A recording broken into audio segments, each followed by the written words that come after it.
Okay, let's see if I remember how to do this. Today's video is sponsored by Blueland. Hi flower friends, it's Nicole from Flower Hill Farm, and I am hanging out on the Flower Hill Farm porch. And this is something I've been doing a lot of for the past few weeks. We do have a lot of new people here, so if you are new here, I grow cut flowers and I also own a nursery in upstate New York. We are zone 4B. They're saying that we're 5, but I'm gonna wait a few years before I go ahead and say we're zone 5. So I am currently growing in zone 4B, and this is my 6th year as a flower farm, and then it's my 2nd year owning a nursery. And if you are a regular viewer of this channel, I want to say I apologize for my absence, but I needed a break. I needed a break from everything. I had been working, not even joking, like 15 to 18-hour days for months, and I was trying to keep up with producing YouTube content and the customers and the plants, and everything needed me all at once. And after we closed the nursery, I said, I just need a break. I needed a break, and I am so glad that I took it. I feel rejuvenated, I feel energized, I feel ready to go, and I am so happy that you guys have been patient with me. I have received several hundred emails and messages asking where I've been, but if you follow me on the other platforms like Instagram or Facebook, I do post content regularly, so you do see that I'm still alive and I'm doing things related to the business. So in that case, I thought I'd catch everybody up, because while I have been closed and not operating the business and not making videos, I have been busy, and I can't wait to share with you guys what I've been up to. So a little bit of a brief recap about the end of the season. We closed for the season at the end of June, so I have been closed for 3 weeks now. We ended up selling almost all of the baskets. A couple hundred baskets we did not sell. That wasn't because of customer problems, that was a me problem. We had some baskets that I didn't think looked good enough to sell, so I held them back. And I actually used those dead baskets in another way that I'll talk about later on. But we really had a great season. My sales were up probably 40% over last year.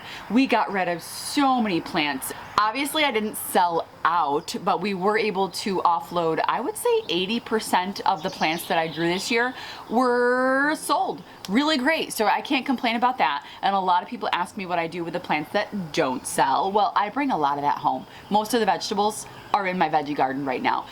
But there is some stuff that ends up not looking great and does get tossed at the end of the season. But anything that does look good and is still sellable, I did buy one, get one the last day we were open, so people were taking more plants than usual.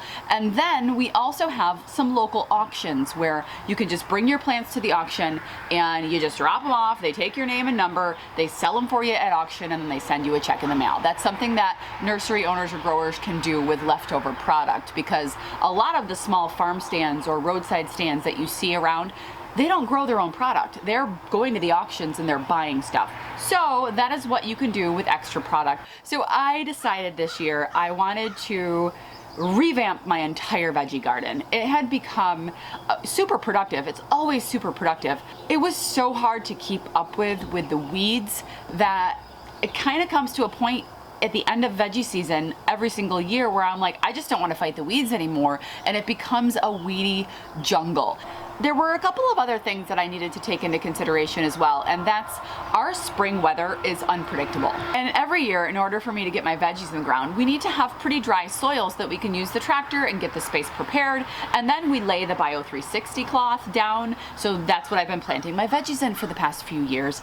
And with the nursery, it's really hard to find a time in early spring to get the veggie garden prepared. We have to wait for the weather to be perfect, and then we have to have time. We have to have time, and I have to have the tractor in there, making the rows, getting everything prepared. And I said, you know what?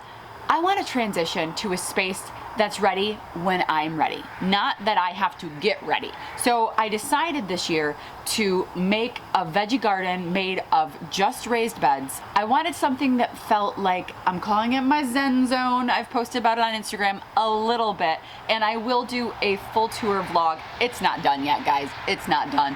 This is what I've been building so far, and I have been working on this for weeks. So my veggie garden is really late this year because I had to build this whole entire thing from scratch.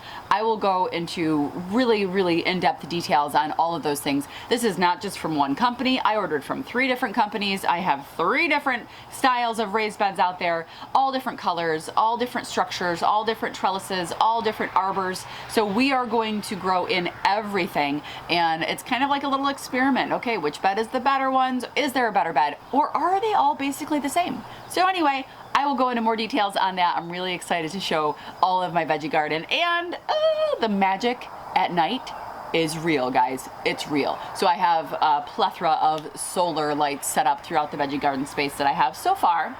And this is not going to be finished this year. It is too big of a space, and I didn't have the money to buy all the raised beds that I wanted this year. So it's going to be a multi-year project with adding beds to the space. Anyway, currently have 38 of them out there, and I probably will have about twice that by the time we're done. And there are more reasons for that I'm not ready to share yet. So we'll talk about that in an upcoming vlog. Anyway, okay, I've got a list of things that I've got. Oh, my coffee's getting cold. Okay, back to the nursery really quick. I still have been going to the nursery every day because I'm growing mums in the big house, in Grandpa's greenhouse. There are mums growing in there, so I have to go there every single day and water them and take a look at them. They're growing beautifully. I only am growing a couple hundred this year. I also have 2 other local growers growing mums for me because we are extremely busy in the fall and I need to keep up with demand. So the mums are growing beautifully. I'm really excited, and I did a drive-by the other day, over the weekend actually, of one of my growers. His mums look fantastic, so I'm excited about that. All right, moving on. I did the mums, the veggie garden. Oh, I've been harvesting out of the garden. As late as I did get it in, it still is productive. I just picked these last night. These are the Anaheim chili long hots. These I like to stuff, or I like to just stir them up. In fact, tonight we're having sausage, peppers, and onions with these long hots. I'm really excited about them. These are the Anaheim chilies. These are what I've been growing for a few years now. They're not hot like jalapeno hot, but they're a little bit spicy. So they're perfect if you like a little bit of heat, but you can't handle the jalapenos. This is the Anaheim. It's perfect for you. Sometimes it can get a little spicy though, not gonna lie. But the majority of them are a mild spice, perfect for just an average dinner in the night. Okay, some other new things that I have going on, and I'm really excited. I'm excited about all things. You guys know that I always say that. It's like I might as well get a t-shirt that says, I'm so excited. But Little Miss Sunshine I thought was appropriate as well. Something I don't remember if I shared with you guys is that we had a lot of loss in the chicken coop this past year. It was very frustrating. We had minks, we had foxes, and we had hawks. And there may have been other things as well. We just had a lot of loss. We had, I think, 25 chickens, and I'm down to 4 laying hens, and it was just awful. One night we lost 11 in one night. I walk out there and there were 11 of them lying on the ground. I think that was the night that the mink or the weasel got in, because it was very, very much like a mink or a weasel did it. So anyway, so I decided, well, I kind of need more layers. And I was ordering my laying hens, which they're gorgeous. I can't wait to show you some of them. When I was ordering them, I started to do some research about meat birds and raising meat birds, because I get my beef and my pork from my local farmers. I have my Amish neighbor in the 20 miles away. It's where I get my beef, and my neighbors also grow beef. I also have a farmer who raises pasture-raised pork, and that is where I get our pork. So our freezer is full of local meat. However, local chicken, I've always had a problem not sourcing, because I can source it, but the price is just not realistic for my family. So I started to do some research about maybe raising my own, and that's what we did. So I have been raising meat birds for the past several weeks. They're 7 weeks old now, and we're actually taking them to the processing facility this Wednesday. So just 2 more days, and I ended up with 23. I lost 2 of them. Had 25. So we ended up with 23, and I will actually be assisting in the processing process. It is a local meat farmer, a local chicken farmer. He is one of the guys who's at the farmer's market, Ben, his name is, Grassroots Farm, and he processes chicken for people locally, but it's cheaper if you assist in the process. And I'm not doing that because it's cheaper. It's a bonus. I'm doing it because I want the experience, and I want to see if that's something that I can maybe eventually do on my own.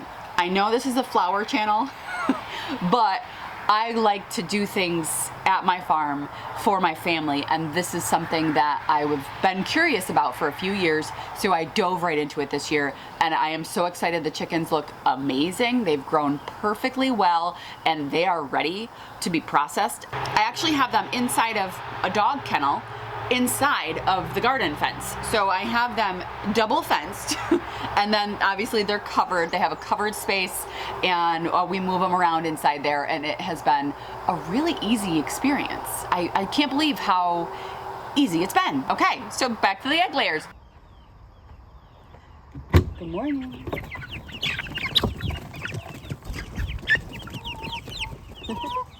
They're gorgeous. They are beautiful. I have several different varieties. I don't even remember all of them, but I do have some Buff Cochin's. I have Delaware. I have a Barred Rock because we had Marla for 7 years and we lost her last year. So we have a new Marla. Here's Marla 2.0. We love you, baby girl. We've got blue Americanas, we've got Easter eggers, we have some other ones that I can't remember the name of them right now. Oh my goodness.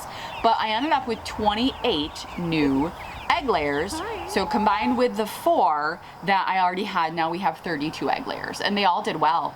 You know, usually when you get a large number of chicks in, you lose some, and I didn't lose any of them, so awesome. And we have restructured the coop so it's now more protected, and we're actually shed shopping for a new coop. The coop that we currently have housing all of the chickens is a playhouse that I built with my father in the 1980s. So it's had the sidewalls replaced at least once, and the floor, it's kind of, the top's getting a little bit unstable. So we're looking to replace the chicken coop with a new shed, a little bit bigger too, because guess what else I've been doing? Oh no! Good thing I got my Blue Land refills. And now, more about the sponsor of today's video. It's Blue Land. The future of clean has arrived, and it's inside this box. This is a starter kit from Blue Land, and it's all about soap, hand soap, and I've been using it for months now. Blue Land's products are earth friendly. There's 0 plastic packaging. Everything is glass or paper. They even have dishwasher tablets. My favorite product is the foaming hand soap. It's super simple to use. Today, I'm using a lemon scented soap.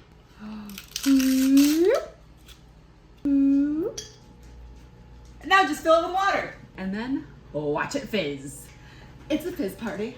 It's a fizz party. It's a fizz party. Yay! Oh, yes, I know. You want to wash your hands? You want to wash your hands? It's disintegrating before my eyes. Ooh, 60 dishwasher tablets in this package. To use the dishwasher tablets, you just take one, put it in the compartment, and run the dishwasher. This is an amazing deal. And to get started with Blue Land today, go ahead and click the link in the description of this video for 15% off of your first kit. Blue Land is offering this deal to my viewers, so go ahead and click that link. And thank you to Blue Land for sponsoring this video. Guess what else I've been doing? Right now, in my basement, I have an incubator, and inside that incubator are quail eggs because I've decided to raise quail. I don't know what's wrong with me. It's like I didn't have enough going on. No, I'm good with the things that I'm adding to my plate. These are added by choice. These are great things. That's right, quail. What? I just thought it was kind of fun, and nobody around here sells quail eggs. I thought that would be something I could add to my repertoire, is having quail eggs for sale.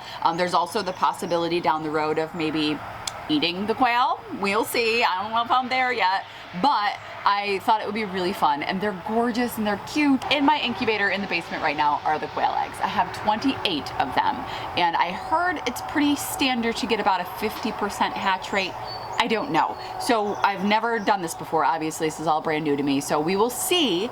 I mean, unless something epically fails with the incubator, I should have a few baby quails. And I heard that they were the cutest things that I've ever seen. I cannot wait to see if that happens. If it doesn't happen, then I might actually just have to go find some quail somewhere because I need quail in my life. Anyway, so that's that. I have, the meat birds, the new egg layers, and the quail eggs that are currently in the heat in my basement. I'm really, really excited. And I think they're Coturnish quail. Anyway, They're ones that lay speckled eggs. The eggs are just gorgeous. They're fun. They're 3 or 4 equal 1 large egg. It's kind of a delicacy. Who knows? Maybe I'll hook up with some local restaurants and they'll be able to start offering quail eggs on their menu as something different. We'll see. Really don't see that around here. I don't know anyone who raises quail. What else have I been up to? Well, I've gone blueberry picking with my mother-in-law a couple times. That has been fun. We have 4 gallons of blueberry, no, 5. Almost 5 gallons of blueberries in my freezer right now, but that's going to change because I actually ordered a freeze dryer. So I have a freeze dryer arriving this week. So I'm going to take some of those blueberries and freeze dry them. My son specifically requested some freeze dried fruit. And that's part of the reason why I bought one of these things, is because I do want to freeze dry a lot of our fruits and vegetables.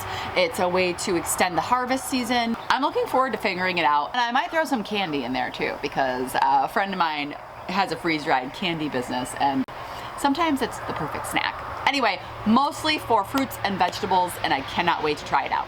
So also this week, my CSA, my summer CSA kicked off. I am not gonna beat around the bush. My annual flowers this year, they're awful. They're awful. I have a problem, and that problem is pretty cute, but it's still a big problem, and I mean big problem. I have a rabbit and it's like at least 10 pounds, probably more like 12 pounds. And I'm pretty sure it escaped from a couple houses up. I think it's a meat rabbit that got out of the meat rabbit facility and is now dining on my annuals. All of them, all of them. It has been an absolute horrible season. I have a 150-foot row of celosia and amaranth. It's gone, chewed down to the ground. I'm never gonna harvest celosia or amaranth this year. I don't know what to do. I actually do know what to do. And Brad and I were talking about it last night.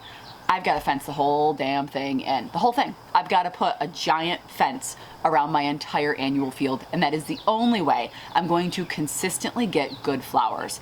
Don't get me wrong. Not everything's awful. My rudbeckia looks amazing.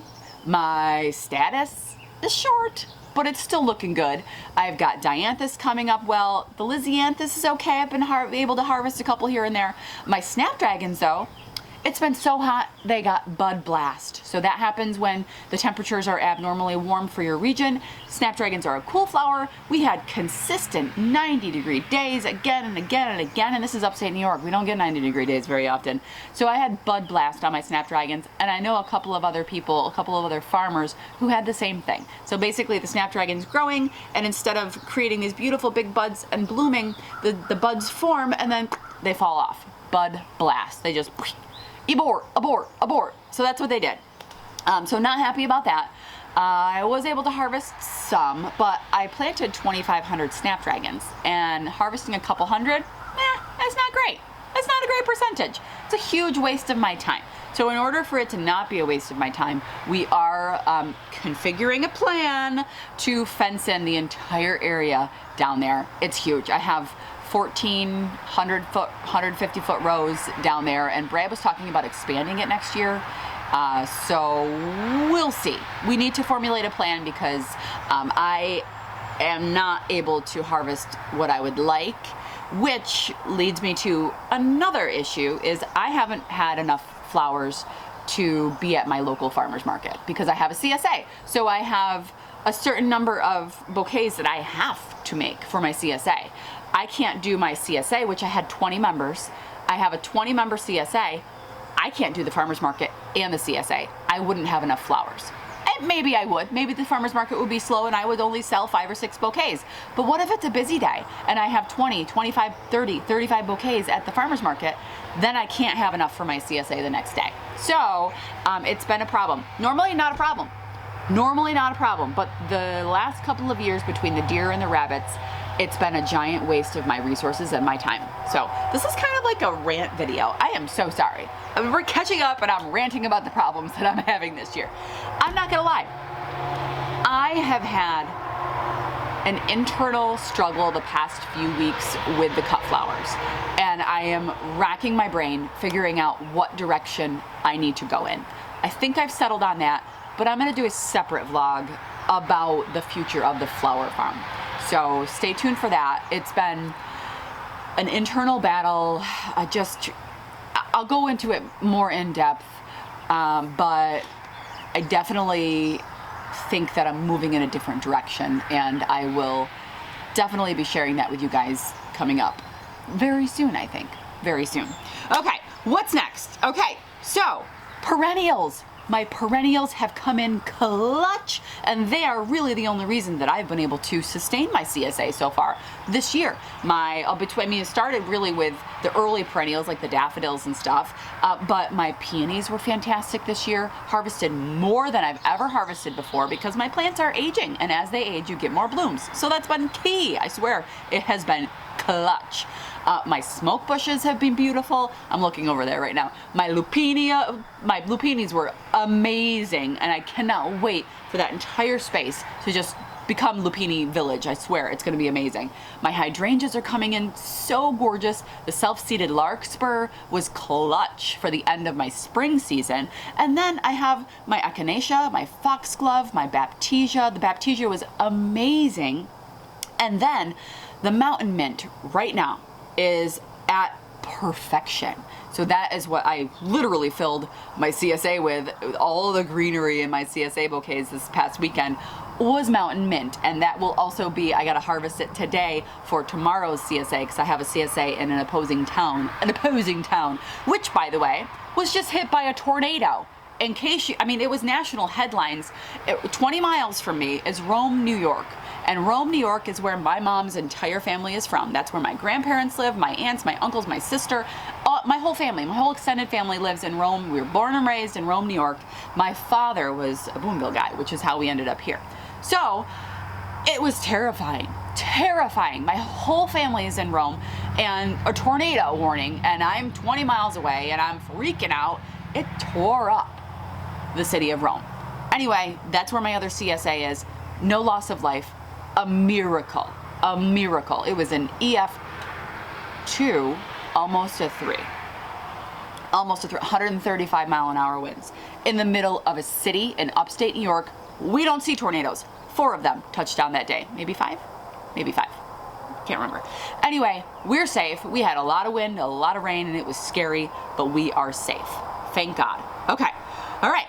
So I think that kind of catches everybody up with what's been going on. Probably missing a few things. However, people have been asking me, you lost weight, you lost weight. Yeah, I did. I lost quite a bit of weight. I've been going to the gym. I've been working out. Yeah, I've been working out because I wanted to do me. I grew up my entire life as a serious athlete, college athlete, multiple sports, and I only feel myself when I'm very active. And I know you guys are gonna say, well, you're so active at the nursery and the farm. Yeah, but I needed more. I needed a structure. And I have been taking a 5 a.m. class 3 days a week, and it's a HIIT class, and I feel so strong and so good. And it's just been a real good thing in my life, and I'm excited about it. We have a trainer, and he's actually like a son to me. My best friend's son, his name is Gavin. He's a trainer, and we've been taking the classes with him at 5 a.m. We had a class this morning. I am so tired. Anyway, it's been awesome, and I'm loving it. But the most important update for you guys is that I have been spending an amazing amount of quality time with my family. I have been soaking up my husband. I fall in love with my husband more every single day. We've been together 26 years. 26 years, and I still feel like a teenager most days. And you can't ask for anything more than that. Speaking of teenagers, I have 2 of them. My son turns 14 tomorrow, and Veda is 17, and she is going to be a senior this year in high school, and I don't want to talk about that. It has been really amazing raising this beautiful angel child, and we've got to do senior pictures soon. She's got some fun ideas. Anyway, that's what's been going on with me. I hope you guys are all well. I hope you are soaking in the sun. I hope you are getting outside. I hope you are feeling strong, and I hope you are feeling secure and beautiful in your life. And I just hope that you are well. I hope that you are well. I'm well. Thank you for your concern. And I'm getting back into it. I'm getting back into it, guys. I'm excited. I just bought a new memory card. This is the first video that I'm recording on this memory card. I've got some new camera gear that I'm going to be using, and we've got quite a bit to do, right? I can't wait to show you guys like a full tour of my veggie garden. Things aren't fantastic. They're gonna be next year though. Oh man, I'm so excited about this space. I was actually thinking, like, wait, maybe I should do like a tour, like an actual, like, come to the farm and check it out next year. Next year, we will see. I'm super bummed because actually I was planning to go to the Farmer Bailey event on Wednesday in Pennsylvania at Grow and Sell, and what happened is that's when my chickens are going to the processing facility, so I have to go with my chickens. So sorry about it. Sorry about it. I'm not gonna make it, and I'm bummed. All right. It is 8:30 this morning now. I have got to go wake up my kids because actually Gavin, my trainer, is training my son as well. So I'm dropping my son off at the gym, and then I'm going to come back and edit this video. We also got a hot tub, and my husband and I, we've been spending every single evening in the hot tub, and it has been amazing. Amazing. Anyway, that's it, guys. That's all I got, and I'm leaving things out. Let me look at my list. That's all I wrote down. That's all I wrote down, but I know that I know I'm forgetting things. It's great to see you. It's really good to see you. And I will see you again real soon. Take care. You might wonder what the girl who owns the nursery brings home for her porch. You know that I brought home the silver pulse dichondra and the ferns. I have 4 dichondra baskets and 4 ferns. And I will do this every year for my porch because it's so whimsical and delicious. I love it so much. Guys, I forgot like the most important update. We added a new baby. This is Night Rider, also known as Kit. Say hi, Kit. Oh, and somebody else wants some attention. Come here, baby. Come here. Come here. Oh, here's Evangeline. She's huge. Say hi, baby. Oh my goodness. Yeah, they're best friends. Okay, that's it.